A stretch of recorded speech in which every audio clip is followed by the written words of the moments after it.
Hello साथियों, कैसे हो आप सब। स्वागत है आपका अपने चैनल एजुकेट्स मैथमेटिक्स पे। और उसमें हम लोग क्लास 9 एनसीईआरटी मैथ्स को सॉल्व करते हुए जो आपका अध्याय 14 सांख्यिकी के केंद्रीय प्रवृत्ति के माप पर आ चुके हैं।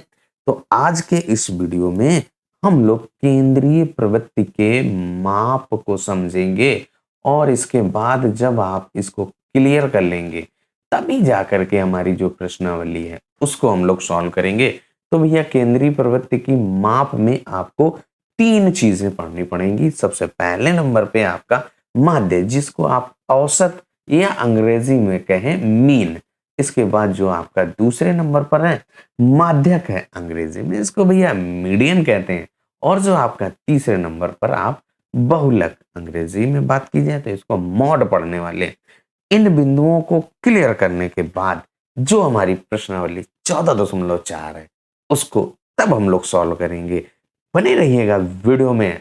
अगर आपको हमारा काम पसंद आए, आप हमारे चैनल पर पहली बार हैं, मेहनत आपको पसंद आ रही हो, हमारे काम को आप पसंद कर रहे हो, तो भाई अभी तक आपने अगर चैनल को सब्सक्राइब नहीं किया है तो चैनल को सब्सक्राइब करना बिल्कुल फ्री है। तो चैनल को सब्सक्राइब करना, वीडियो को लाइक करना, जरूरतमंद के साथ शेयर करना मत भूलिएगा। बने रहिए वीडियो में। शुरू करते हैं भाई आज का इस वीडियो। तो देखिए, सबसे पहले अगर हम लोग जो केंद्रीय प्रवृत्ति की माप में पहला बिंदु आपका माध्य है। माध्य क्या होता है? तो माध्य को आप औसत या मीन कहते हैं। तो आपके पास जो भी डाटा दिया गया है जिसको आप जो ज्ञात करना हो, माध्य या कहें मीन या कहें औसत ज्ञात करना हो, तो उसके लिए जो भी आपके पास प्रेक्षणों या जो डाटा जिसको आप कहते हैं उनका माध्य ज्ञात करना। जैसे मान लो आपके क्लास में जो बच्चे हैं वहीं से शुरुआत की जाए। अगर आपके क्लास में कुछ बच्चे हैं उनके द्वारा जो मैथ में नंबर दिए गए हैं, तो उनमें से अगर आपके मान लो क्लास में 40 बच्चे हैं, उनका औसत अगर या माध्य निकालना हो तो हम लोग क्या करेंगे, माध्य बराबर क्या होगा भैया उसको लिख लिया जाए। जो भी आपके मार्क्स आएंगे 40 बच्चों के, उन मार्क्स को यानी कि उन नंबर को जोड़ करके इन 40 बच्चे हैं उनका भाग दे दिया जाएगा। तो यहां से एक आपका फॉर्मूला या आपका एक माध्य ज्ञात करने का तरीका क्या है, तो जो भी आपके प्रेक्षण है उनका योग और बटे प्रेक्षणों की कुल संख्या। सभी प्रेक्षणों का योग बटे सभी जो प्रेक्षण है, कुल प्रेक्षण है उनकी संख्या आप भाग दे देंगे। इसका एक उदाहरण लेंगे। सबसे पहले आप माध्य का एक उदाहरण, जैसे एक यहीं पे एग्जांपल, छोटा सा पहले एक एग्जांपल लिखते हैं। जैसे आपके पास नंबर लिखे 2 4 6 8, ये आपके पास नंबर हैं। आप 10 भी ले लीजिए। कितने नंबर्स आपके यहाँ पे हैं देखिए, गिनिए 1 2 3 4 5। तो यहाँ पे जो प्रेक्षणों की संख्या की बात की जाए तो आपका वो कितना है, 5 है। और इसके बाद यहाँ से इसका माध्य अगर ज्ञात करना है तो लिखेंगे माध्य बराबर प्रेक्षणों का योग है। तो इनको योग कर दीजिए, 2 धन 4 धन 6 और फिर 8 और फिर धन 10 और बटे आपका कुल कितने प्रेक्षण है उनकी संख्या गिनो, 1 2 3 4 5 है तो 5 लिख दीजिए। अब इन सभी को जोड़ दीजिए, 2 में 4 जोड़ेंगे 6, 6 में 6 जोड़ेंगे 12, 12 8 20 10 30 हो गया। तो 30 बटे 5 भाग कर दीजिए तो 6 आ जाएगा। यानी कि इनका जो औसत होगा वो भैया कितना आएगा, 6 आएगा। इस तरीके से हम लोग सॉल्व करेंगे। अब अगर इन जनरल की बात की जाए जो हमारा माध्य है तो उसको कैसे, तो देखिए माध्य को अगर आप प्रदर्शित करने की बात की जाए तो माध्य को हम लोग भाई शॉर्ट फॉर्म में कैसे लिखते हैं, तो यहाँ पे लिखेंगे माध्य को आप एक्स बार या एक्स दंड कहते हैं इसको। अब यहाँ पे अगर आपके पास कोई प्रेक्षण दिए गए x1 x2 x3 x4 dash dash dash, आपके पास xn प्रेक्षण दिए गए, तो इसका माध्य ज्ञात करना हो या औसत ज्ञात करना हो या मीन ज्ञात करना हो तो उसके लिए आप लिखेंगे x बार बराबर क्या होगा, x1 धन x2 धन x3 और धन x4 और धन डैश डैश xn, जितने भी हो। n आपके 10 भी हो सकते हैं, यानी कि 10 प्रेक्षण हो सकते हैं या 10 पद हो सकते हैं। अगर आपके 5 हैं तो 5 हो जाएगा, और बटे यहाँ पे कुल जोड़ के और फिर इसके बाद बटे n, जो आपके कुल प्रेक्षण है। अब अगर यहाँ पे इसको और लिखेंगे समेशन के रूप में, तो यहाँ पे इसको लिखते हैं सिग्मा एक्स आई, जो आपका आई है भैया वो आई बराबर 1 से लेकर के n तक है, और बटे जो आपका कुल पदों की संख्या यानी कि कुल प्रेक्षणों की संख्या जो कि n है।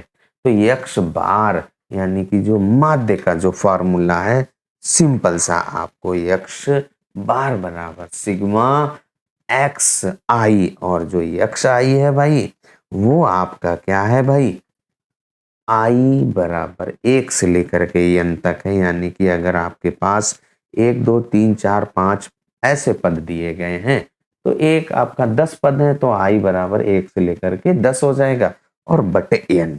तो ये फॉर्मूला हमको याद रखना है माध्य का। अब दूसरा एक और आपका, जब अभी तक हम लोगों ने देखिए जो पिछली प्रश्नावलियों में जो आपकी बारंबारता बंटन सारणी बनाई थी, अभी यहाँ पे क्या है, x1 एक बार आया, x2 एक बार आया, x3 एक बार आया। अब अगर यही आपके बार बार आते हो, तो जो आपकी बारंबारता दी गई हो किसी भी एफ आई, जिसको जैसे हमारे पास पद दिए गए हैं एक्स आई है और उनकी बारंबारता एफ आई, तो यहाँ पे जो आपका माध्य होगा तो वो एक्स बार बराबर क्या होगा, सिग्मा एफ आई एक्स आई, और आई बराबर 1 से लेकर के n तक, और बटे सिग्मा एफ आई जो बारंबारताओं का योग, और आई बराबर क्या है 1 से लेकर के n तक। जो भाई आपका एक्स आई या पहला पद 2 बार, जैसे 10 10 10 3 यानी 4 बार आ जाए, 5 5 आपका 2 बार आ जाए, तो वही आपकी बारंबारता, जो पद जितनी बार आता है उसकी बारंबारता। जब इस तरीके का प्रश्न हम लोग सॉल्व करेंगे तो वहां पे आपको और अच्छे तरीके से, केवल हमें यहाँ पे फॉर्मूला बता रहे हैं, फॉर्मूला जब आपको समझ में आ जाएगा तो प्रश्न हम लोग सॉल्व करेंगे। अब माध्य के बाद आ जाते हैं हम लोग माध्यक, जिसको कहते हैं मीडियन। मीडियन का मतलब, माध्यक का मतलब बिल्कुल मध्य का पद।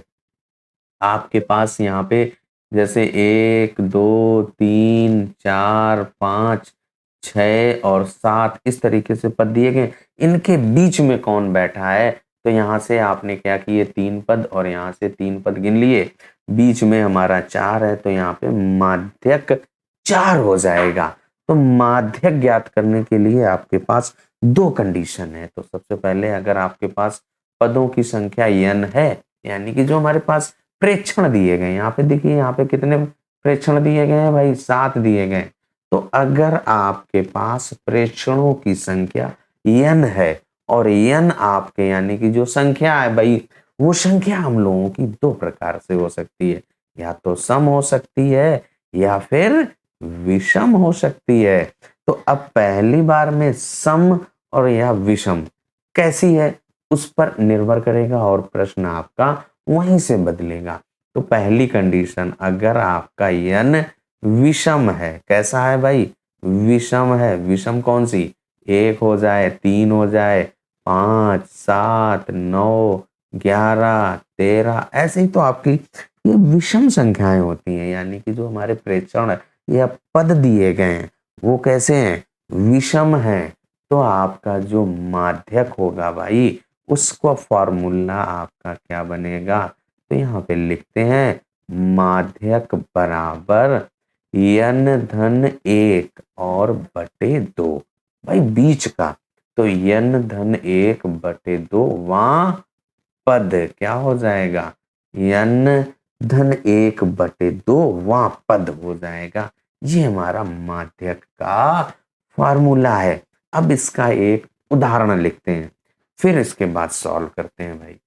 एक उदाहरण हम लोगों ने लिख लिया है, कह रहा है कि 7 14 19 25 20 10 5 13 22 का माध्यक ज्ञात करो, यानी कि हमें इसकी मीडियन ज्ञात करनी है अंग्रेजी में इसको। तो उसके लिए यहाँ पे सबसे पहले आप क्या करिए, पद गिन लीजिए। कितने पद हैं? 1 2 3 4 5 6 7 8 9, यानी कि n बराबर आपके 9 है। तो ये कैसे हैं? सम है या विषम है? तो अभी हम लोगों ने विषम वाला ही पढ़ा है, तो इसीलिए हम लोगों ने केवल विषम वाला उदाहरण लिया।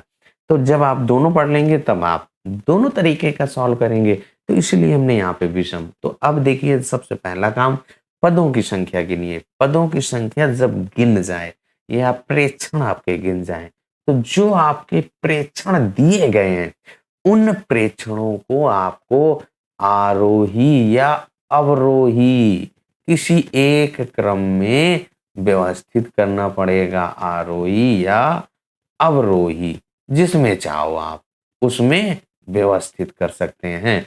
तो जो हमारे पास जो डाटा दिया गया है, जो प्रेक्षण दिए गए, जो पद दिए गए, उनको हम लोग पहले आरोही क्रम में व्यवस्थित करेंगे। तो आरोही क्रम में व्यवस्थित करने का तरीका क्या है? छोटे से बड़ा। तो सबसे पहले जो सबसे छोटा पद है उसको लिखिए। तो यहाँ पे सबसे छोटा पद आपका 5 है भाई, तो यहाँ पे सबसे पहले 5 लिखेंगे। तो यहाँ पे 5 सबसे छोटा पद आपका 5। और फिर उससे बड़ा कौन सा है भैया? 7 है, तो यहाँ पे 7 लिख दीजिए। फिर 7 से बड़ा कौन सा है? ध्यान से देखते जाओ भाई, उसको काटते भी जाओ या जैसे चाहो आप। फिर 5 के बाद 7, 7 के बाद आपका 10 है, और 10 के बाद 13, 13 के बाद 14 है ना? देखते जाओ भाई, 13 के बाद 14, 14 के बाद फिर आपका 15 16 17 18 है नहीं, 19 है। फिर इसके बाद 20, और 20 के बाद आपका क्या है? 22 है, और फिर 25 है। गिन लो, 1 2 3 4 5 6 7 8 9 हो गए। तो ये आपके जो प्रेक्षण है भाई, यहाँ पे 9 है, यानी कि पदों की संख्या 9 है। तो अब आपका जो माध्यक होगा, माध्यक का कौन सा फॉर्मूला लगेगा? विषम वाला लगेगा। तो यहाँ पे लिखेंगे माध्यक बराबर n धन 1 और बटे 2 वहाँ पद है। ये बात ध्यान रखना है भाई।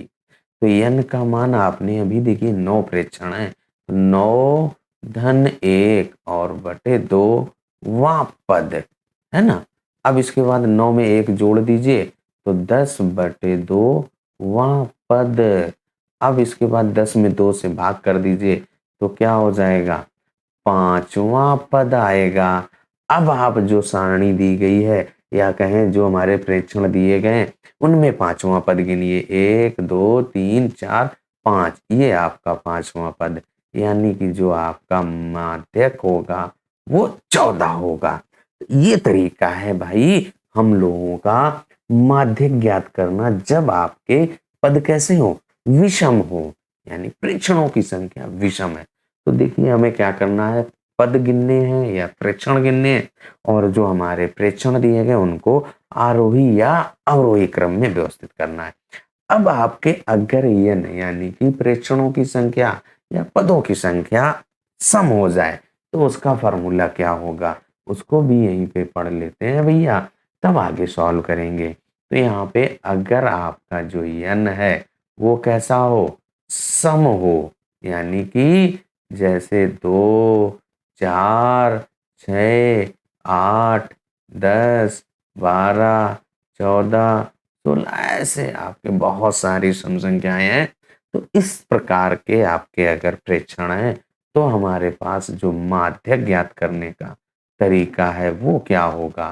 तो यहाँ पे लिखेंगे माध्यक बराबर क्या होगा? n बटे 2 वहाँ पद। ध्यान से देखिएगा भाई, n बटे 2 वहाँ पद, और फिर धन, यहाँ पे n बटे 2 धन 1 अलग है। ये जो अभी विषम वाला है उस वो अलग तरीका था, ये अलग तरीका है। ये मिस्टेक मत करना भाई, बहुत ज्यादा मिस्टेक करते हैं यहाँ पे। n बटे 2 फिर धन वहाँ पद, और इस पूरे के बटे 2, ये बात ध्यान रखना है।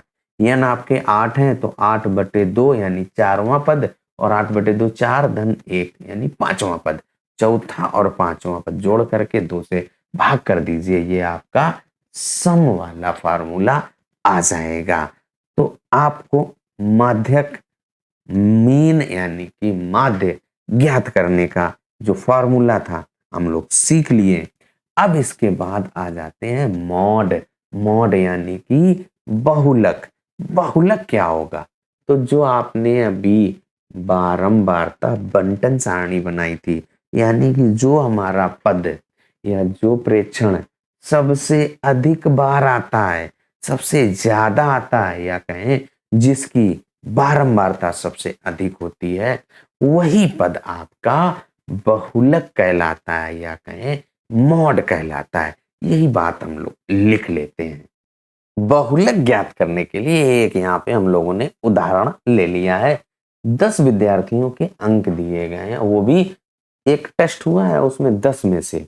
तो आपके किसी बच्चे के 4 आए, किसी के 5 आए, किसी के 7, एक अन्य बच्चे के 7 आए, फिर एक 6 के आए, फिर एक के 8 आए, फिर 7 आए, फिर 6, फिर 7, फिर 5। तो हमारे पास जो नंबर दिए गए या अंक दिए गए, उनको हमें थोड़ा सा व्यवस्थित कर लेना है। सबसे पहले 4 आपका दिया गया है, और कितनी बार है? एक ही बार है। फिर 5 आप देखिए कितनी बार है, सब एक साथ लिख लें। 5 लिखा है 2 बार, है ना? फिर देखिए आपका जो 6 है, कितनी बार है? एक ये 6 और एक ये 6, 2 बार है। तो यहाँ पे 7 लिखिए, 7 कितनी बार है? देखिए 4 बार है। 1, 2, 3, 4 बार।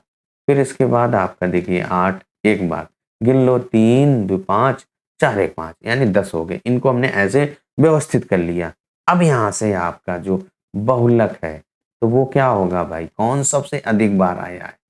देखिए यहाँ पे सबसे अधिक बार आपका ये जो 7 है वो 4 बार आए।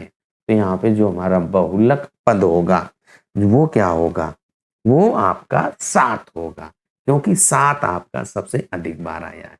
तो माध्य, माध्यक और बहुलक ज्ञात करना हम सीख चुके हैं। कैसे ज्ञात करना है, उनके सारे कॉन्सेप्ट को हम लोगों ने बता दिए। अब बिना किसी देर के सीधे प्रश्नावली पे आते हैं।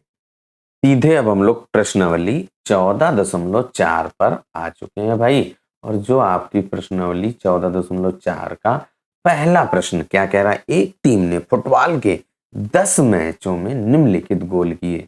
2 किया, फिर 3 किया, फिर 4 किया, 5 किया, एक में एक भी नहीं गोल किया, फिर 1 किया, फिर 3 किए, फिर 3, फिर 4, फिर 3, इस तरीके से गोल किए गए।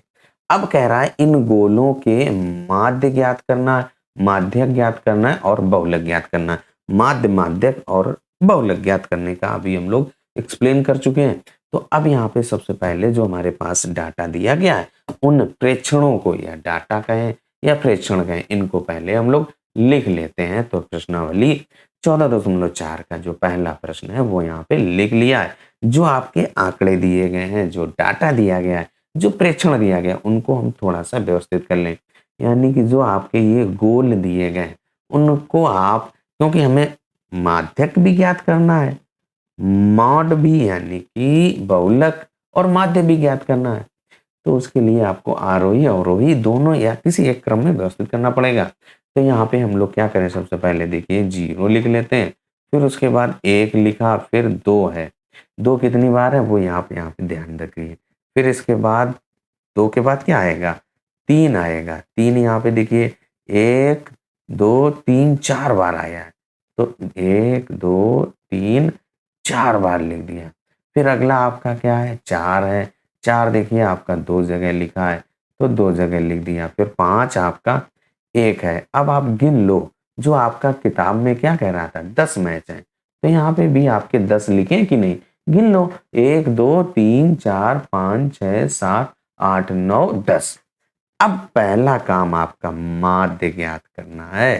तो माध्य बराबर क्या होगा? सभी प्रेक्षणों का योग बटे कुल प्रेक्षणों की संख्या। ये फार्मूला लिख लेते हैं। फार्मूला हम लोगों ने लिख लिया। अब क्या करिए? इनका योग कर दीजिए। तो सबसे पहले 0, फिर धन 1, फिर धन 2, और फिर इसके बाद 3 कितनी बार है? 4 बार है। 1, 2, 3 और 4। फिर इसके बाद 4, फिर धन 4, और इसके बाद आपका 5। यही तो है। और पूरे के बटे आपसे कहा ही गया है कि 10 मैचों का, तो आपके 10 हो गए। अब इनको आप जोड़ लीजिए। देखिए ये 3 3 6 3 9 3 चौको 12 3 15 5 20 और 8 28 भैया 28 और बटे 10 कितना आ जाएगा 2.8 आएगा आपका क्या माध्य। अब इसके बाद हम लोग क्या करें माध्यक ज्ञात कर लें। पद कितने हैं आप ध्यान से लिखो 10 है भैया कितने हैं 10 n बराबर आपका 10 है यानी कि सम है तो हम सम वाला फार्मूला लगाएंगे। पदों की संख्या सम थी 10 मैच खेले गए तो सम है तो माध्यक आपका सम वाला फार्मूला लगा के सॉल्व करेंगे। n/2 वहां पद धन n/2 धन वहां धन 1 वहां पद और बटे 2 तो n की जगह आपका 10 लिखना पड़ेगा 10/2 वहां पद यही तो कह रहा है 10 है आपके और फिर धन 10/2 धन 1 और वहां पद यही होगा आपका। अब इसके बाद पूरे के बटे 2 यहाँ पे देखिए आपका 10/2 का मतलब पांचवा पद क्या होगा पांचवा पद और धन यहाँ पे 5 आएगा 10/2 का मतलब उसमें 1 जोड़ेंगे तो छठा हो जाएगा यानी कि छठवां पद भैया और पूरे के बटे 2। अब इसके बाद जो आपने पद आरोही या अवरोही क्रम में व्यवस्थित किए थे उन पे आ जाइए। ये हम लोगों ने आरोही और अवरोही क्रम में व्यवस्थित किए थे। पांचवा पद गिनिए और छठवां देखिए यहाँ पे 1 2 3 4 5 और 6 ये हैं आपके पांचवा और छठवां पद इन्हीं को लिख लीजिए भैया। तो यहाँ पे पांचवा भी आपका 3 है और छठवां भी 3 है और बटे 2 3 में 3 जोड़ेंगे 6/2 भाग कर दीजिए तो आपका 3 आ गया यानी कि आपका जो माध्यक है भैया वो कितना आया है 3 आया है। अब इसके बाद हमें आपको बहुलक ज्ञात करना है तो बहुलक भी ज्ञात कर लीजिए। तो यहाँ पे लिख दीजिए बहुलक और बहुलक आपका क्या था जिसकी सबसे अधिक बारंबारता या कहें जो सबसे अधिक बार आया है। तो जो हम लोगों ने व्यवस्थित किया था उसको ध्यान से देखिए तो आपका 3 भैया 4 बार आया है यानी कि 3 की जो बारंबारता है सबसे अधिक है तो इसलिए आपका जो बहुलक है वो 3 हो जाएगा और यही हम लोगों का आंसर हो जाता है। तो जो आपके पहले प्रश्न के उत्तर हैं बहुलक 3 माध्यक आपका 3 और इसके बाद जो माध्य है वो 2.8 है। पहला प्रश्न हम लोगों ने सॉल्व कर लिया है। एक्सप्लेनेशन हमारा कैसा लगा कमेंट करके जरूर बताइएगा। अगर आपने अभी तक भाई चैनल को सब्सक्राइब नहीं किया तो चैनल को सब्सक्राइब करना वीडियो को लाइक करना जरूरतमंद के साथ शेयर करना मत भूलिएगा। दूसरे प्रश्न पर आ जाइए। दूसरा प्रश्न हम लोगों का क्या कह रहा है भाई गणित की परीक्षा में 15 विद्यार्थियों ने 100 में से 100 नंबर का एक पेपर होता है उसमें से निम्नलिखित अंक उन्होंने प्राप्त किए हैं। तो किसी बच्चे का 41 आया है 39 48 52 46 62 54 40 96 52 98 40 42 52 60 यानी कि 15 बच्चे हैं उनके द्वारा ये अंक प्राप्त किए गए। तो सबसे पहले आपसे कह रहा है इन आंकड़ों के माध्य माध्यक और बहुलक हमें ज्ञात करना है। माध्य क्या होगा सभी प्रेक्षणों यानी कि सभी नंबरों का योग बटे कितने से भाग देना पड़ेगा जो आपके कुल विद्यार्थी 15 हैं तो इनका योग करके 15 से भाग कर दीजिए। फिर माध्यक ज्ञात करने के लिए जो आपके पद हैं उनको आरोही या अवरोही क्रम में व्यवस्थित करना पड़ेगा और जब आरोही या आरोही क्रम में व्यवस्थित हो जाएगा तो यहाँ पे पदों की संख्या विषम है तो विषम वाला फार्मूला लगा करके आप माध्यक ज्ञात कर लेंगे और जो पद सबसे अधिक बार आया वही आपका बहुलक हो जाएगा। तो चलिए अब प्रश्न को नोट करते हैं भैया। तो प्रश्न को नोट कर लिया यहाँ पे जो आपके 15 विद्यार्थी हैं उन 15 विद्यार्थियों के द्वारा जो अंक प्राप्त किए गए वो हमने यहाँ पे लिख लिया। अब इन अंकों को हमने आरोही क्रम में भी व्यवस्थित कर लिया है यानी कि जो अंक कितनी बार आया छोटे से बड़े के रूप में भी हमने। तो देखिए सबसे पहले 39 40 आपका 2 बार आया 41 एक बार फिर 42 है फिर 46 फिर 48 फिर 52 आपका 3 बार 54 फिर 60 62 96 98 कुल 15 आपके प्रेक्षणों को लिख लिया। अब इसके बाद हमसे कह रहा है कि इनका माध्यक ज्ञात करो, तो माध्यक ज्ञात करने के लिए इनका फॉर्मूला लिखते हैं। तो माध्य पहले, माध्य बराबर क्या होगा, सभी प्रेक्षणों का योग बटे प्रेक्षणों की कुल संख्या। तो प्रेक्षण आपके यानी कि 15 विद्यार्थी हैं, तो नीचे आपका 15 आएगा और बाकी जो आपके योग कर देना है। कितना है भैया, 41 है, फिर इसके बाद 39, यही तो लिखा है। आप जो प्रश्न है उसमें देखते जाइए भैया। फिर 48 है, इसके बाद 48 के बाद आपका 52 है। तो जो अभी आपके दिए गए हैं उन सभी को हमें जोड़ देना है। 46, फिर इसके बाद आपका 62 है भाई, और फिर 62 के बाद आपका 54 है, और 54 के बाद हम लोगों का 40, और 40 के बाद आपका 96 लिखा हुआ है, और 96 के बाद आपका 52 लिखा है। कितना लिखा है, 52 यहाँ पे लिखा है। 46 यानी 96 के बाद आपका 52 है, तो यहाँ पे 52 लिख देंगे। फिर इसके बाद धन 52 के बाद आपका 98, अभी और है, फिर यहाँ पे लिख लेता हूँ। फिर धन, फिर आपका 40 है, फिर 42, और फिर इसके बाद आपका 52, और फिर इसके बाद 60। इतने हैं। अब इन सभी को आपको जोड़ना है भैया। तो जब आप जोड़ेंगे तो यहाँ आपका योग आपका 822 आएगा, और बटे 15, इसमें आप 15 से भाग कर दीजिए। तो 15 से भाग करने पर हम लोगों का 54.8 आता है। तो ये हम लोगों का माध्य हो गया। अब इसके बाद हम लोग इसका माध्यक भी ज्ञात कर लेते हैं, और माध्यक ज्ञात करने का फॉर्मूला क्या है, यहाँ पे सबसे पहले n लिखिए। n आपके क्या है, 15 है, और 15 आपके कैसे हैं, विषम है भाई। जो हमारा विषम है, तो विषम वाला फॉर्मूला आप लगा दीजिए। तो यहाँ पे लिख दीजिए माध्यक बराबर क्या हो जाएगा, n धन 1 और बटे 2, वहाँ पद। यही बात आपको लिखनी होती है जब आपके विषम हो। तो n आपका देखिए, जो पदों की संख्या, प्रेक्षणों की संख्या, वो आपकी 15 है, और उसमें 1 जोड़ दीजिए और बटे 2। अब आपका वहाँ पद, यही तो होगा भैया।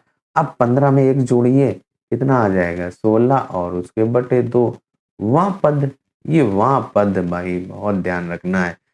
16 में 2 से भाग कर दीजिए, तो आपका 8वां पद। तो आपने जो भाई आरोही क्रम में व्यवस्थित किया था उस पर आ जाइए भैया। तो यहाँ पे हम लोगों ने आरोही क्रम में व्यवस्थित कर लिया था। अब 8वां पद गिनिए, देखिए 1 2 3 4 5 6 7, और 8वां पद ये आपका आ गया। यानी कि जो हमारा माध्यक होगा भैया, वो क्या होगा, 8वां पद, और 8वां पद आपका 52 है। यानी कि आपका जो माध्यक है भैया, वो क्या है, 52 है। अब इसके बाद हम लोग बहुलक भी ज्ञात कर लें। तो बहुलक क्या होगा, तो बहुलक के लिए बताया है जिस पद की या जिस प्रेक्षण की सबसे अधिक बारंबारता हो, वही आपका बहुलक होता है, जो सबसे अधिक बार आया हो। तो यहाँ पे ध्यान से देखिए, ये जो आपका 52 लिखा है, ये कितनी बार आया है, 3 बार आया, और कोई ऐसा पद नहीं है जो 3 बार आया हो। 40 है आपका, 2 बार आया है, और इसके बाद आपका कोई यहाँ पे ऐसा पद नहीं है जो 3 से अधिक आया हो। तो इसलिए जो हमारा बहुलक है वो भी आपका 52 हो जाएगा।